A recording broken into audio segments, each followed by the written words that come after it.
Hi hello എല്ലാവർക്കും നമസ്കാരം. Big boss season 7 ദാ ഇന്നത്തെ പ്രൊമോയും അടുക്കളയുമായിട്ട് ബന്ധപ്പെട്ട് തന്നെ മുട്ടനൊരു അടി നടക്കുകയാണ്.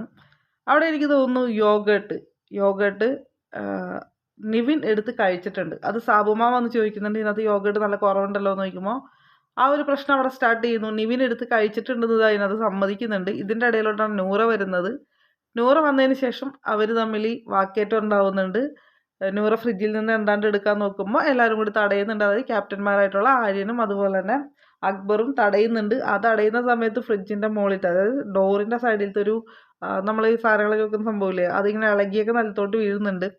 അതിന് ശേഷം പിന്നെ നടക്കുന്ന ഒരു കൂട്ട വഴക്കാണ്. സാബുമാൻ ആര്യനായിട്ട് ദേഷ്യപ്പെടുന്നുണ്ട്. അതുപോലെ തന്നെ അനുമോളും ആര്യനും കൂടി നല്ല ഫൈറ്റ് ഉണ്ടാവുന്നുണ്ട്. വോയിസ് നല്ല റേസാണ്.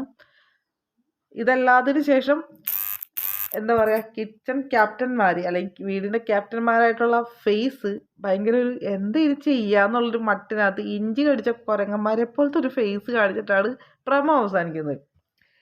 ഇവിടെ നമുക്ക് എടുത്തു പറയേണ്ട ഒരു കാര്യം എന്ന് വെച്ചാൽ, ഇവർ 3 പേര് കിച്ചൺ ക്യാപ്റ്റൻസ് ആയിരുന്നില്ല, മറിച്ച് വീടിൻ്റെ ക്യാപ്റ്റൻ ആയിരുന്നു. വീടിൻ്റെ ക്യാപ്റ്റന്മാരായിട്ടുള്ളവർ കിച്ചണിലോട്ട് വരുമ്പോൾ ഇവരാദ്യം ചെയ്യേണ്ടിയിരുന്നത് കറക്റ്റ് ടൈമിനകത്ത് ഫുഡ് ഉണ്ടാക്കി കൊടുക്കുക എന്നുള്ളൊരു സംഭവം ചെയ്തിരുന്നെങ്കിൽ, മറ്റുള്ളവർക്ക് വേണ്ടിയിട്ട് ഫുഡ് സെർവ് ചെയ്ത് അവർക്ക് നല്ല ഫുഡ് ഉണ്ടാക്കി കൊടുക്കാനുള്ളൊരു ഇനീഷ്യേറ്റീവ് ഏതെങ്കിലും രീതിയിൽ ഇവരിവിടെ കാണിച്ചിരുന്നെങ്കിൽ ശരിക്കും പറഞ്ഞാൽ ഇത്രയും പ്രശ്നങ്ങളൊന്നും ഈ വീട്ടിലുണ്ടാവില്ലായിരുന്നു. ഇവർ ഈ പദവി കിട്ടിയപ്പോൾ അവർ വിചാരിച്ചത് അവർക്ക് മറ്റുള്ളവർക്ക് എത്രത്തോളം പണി കൊടുക്കാം, ഇത് പണി കൊടുക്കാൻ കിട്ടിയ അവസരമാണ്, അത് മാക്സിമം യൂട്ടിലൈസ് ചെയ്യാം. അതാണ് ഇവർ ശരിക്കും അത് വിചാരിച്ചത്. അതിനിടയിനകത്ത് നമുക്ക് ആവശ്യമായിട്ടുള്ള ഫുഡ് എടുത്ത് നമുക്ക് ആരോടും കണക്ക് പറയാണ്ട് ചോദിക്കാതെ എടുത്ത് കഴിക്കാം. എന്ത് കാര്യവും നമുക്ക് ഈ കിച്ചണിൽ നിന്ന് ചെയ്യാൻ പറ്റും ഫുഡിൻ്റെ കാര്യത്തിൽ എന്നുള്ളൊരു ഇതിലാണ് ഇവർ മറ്റാരെയും ഈ കിച്ചണിലോട്ട് അടുപ്പിക്കാണ്ട് അവർ മാത്രം ചെയ്തോളാന്ന് പറഞ്ഞു. സത്യത്തിൽ അനീഷ് എല്ലാ ദിവസവും രാവിലെ ചായ ഉണ്ടാക്കി വെക്കുന്ന ഒരാളായിരുന്നു ഇത്രയും നാൾ വരെ. പക്ഷെ ഇപ്പം അനീഷ് ചായ ഉണ്ടാക്കാൻ കയറാൻ പറ്റത്തില്ല. കാരണം ഇവർ പറഞ്ഞിട്ടുണ്ട് ഇവരല്ലാണ്ട് മറ്റുള്ളവർ കിച്ചൺ യൂസ് ചെയ്യാൻ പാടില്ല എന്ന്.